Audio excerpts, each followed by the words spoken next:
Hi everyone, నా దగ్గర ఒక నెయిల్ ఆర్ట్ కిట్ ఉంది. అది ఎలా వర్క్ అవుతుంది, నెయిల్ ఆర్ట్ ఎలా వేయాలో చూద్దాం రండి. Welcome to my channel candy heart.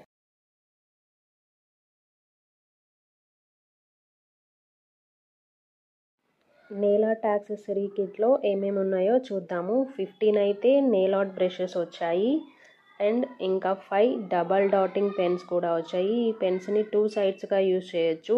మనకి డాట్స్ ఆర్ ఫ్లవర్స్ క్రియేట్ చేయడానికి ఎలా కావాలనుకుంటే అలా కన్వీనియంట్గా యూజ్ చేయొచ్చు అనమాట.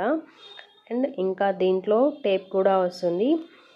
ఈ టేప్ అండ్ పెన్స్ బ్రషెస్తో కలిపి 3 ఐటమ్స్ కింద వస్తుంది. ఈ టోటల్ ఐటమ్స్ని యూజ్ చేసి మనం చాలా సింపుల్ అండ్ క్రియేటివిటీ యూజ్ చేసి చాలా అమేజింగ్ డిజైన్స్ అయితే క్రియేట్ చేయవచ్చు. ఇది మోస్ట్లీ ప్రెస్ ఆన్ నెయిల్స్ వద్దనుకునే వాళ్ళు ఉంటారు కదా, వాళ్ళకైతే ఈ నెయిల్ ఆర్ట్ యాక్సెసరీస్ అనేవి బాగా యూస్ఫుల్ ఉంటాయన్నమాట. నేను కూడా నా నెయిల్ ఆర్ట్ ఎలా వేసానో చూద్దాం రండి. ఫస్ట్ నెయిల్స్కి బేస్ కోడ్ అప్లై చేయండి. నేనైతే ఒక డిజైన్ అనుకున్నాను. ఆ డిజైన్ కోసం అయితే 3 different shades of nail polishes అయితే చూస్ చేసుకున్నాను. ఫస్ట్ లైట్ షేడ్ వేసుకోవాలి. ఆ తర్వాత గ్లిటర్ టేప్ తోటి 2 సైడ్స్గా డివైడ్ చేయండి. ఇంకా 2 different shades of nail polishes apply చేశాక డాటింగ్ పెన్స్ తోటి ఫ్లవర్స్ క్రియేట్ చేస్తున్నా అనమాట. అంతే, ఇంకా అయిపోయింది మన బ్యూటిఫుల్ డిజైన్.